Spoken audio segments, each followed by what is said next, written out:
de la Comisión Técnica de Investigación Fiscal del Colegio de Contadores Públicos de México. Virginia, muy buenas tardes. Muy buenas tardes, muchas gracias por la invitación. Al contrario, gracias por tomarnos estos minutos, esta comunicación. Antes que nada, pues explicar cuáles son los gastos que son deducibles, estos gastos escolares a los que se refiere esta nota. Bueno, lo que se puede deducir hasta hoy en día son solamente las colegiaturas de nivel preescolar hasta bachillerato o equivalente. Eso es lo único que se puede deducir actualmente.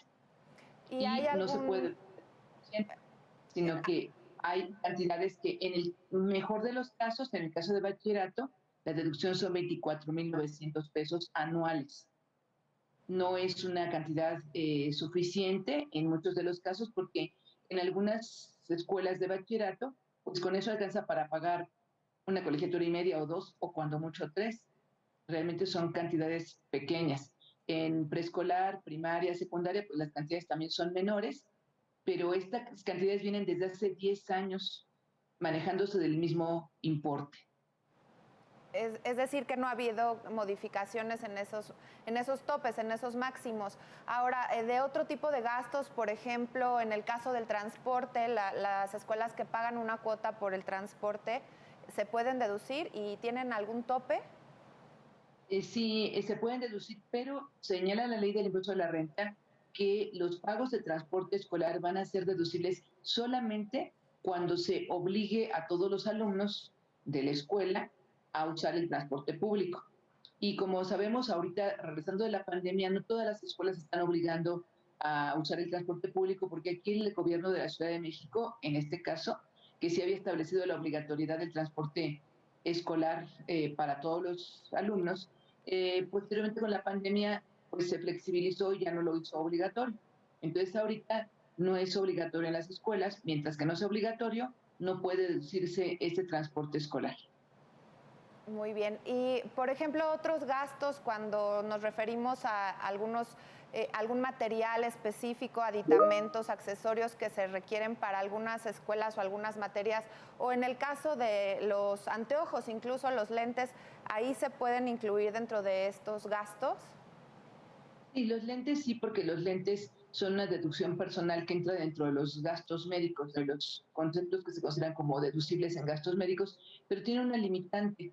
El máximo monto que se puede deducir por año por cada miembro de la familia son 2,500 pesos, y siempre y cuando en el comprobante de la receta médica o de la factura del el CFDI de los lentes indique que es para corregir algún defecto visual.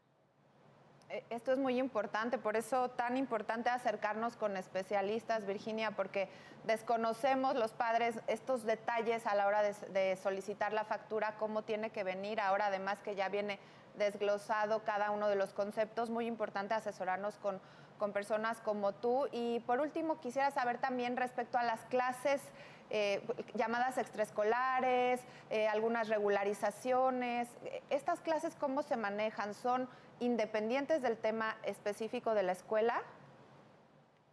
Son la mayor parte de las veces independientes del tema de la escuela, pero aun cuando se incluyan dentro del comprobante del CFDI de colegiatura, pues realmente en total puede la familia, puede el padre de familia deducir muy poco, que en la mayor parte de los casos, por ejemplo, con 12,000 y tantos pesos que puede deducir en primaria, pues sería una colegiatura de 1,000 pesos mensuales.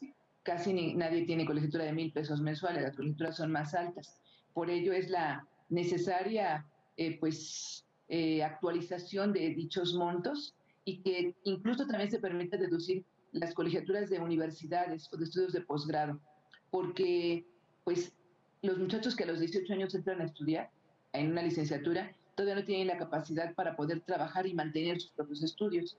Y también las mismas personas que de repente truncan sus estudios, después quieren seguir con sus estudios en una escuela en los sábados, los domingos, en la noche, y pagan colegiaturas, que también sería justo que pudieran deducir, tanto las de licenciatura como los de posgrado, porque mejoraría la persona y también mejoraría el país.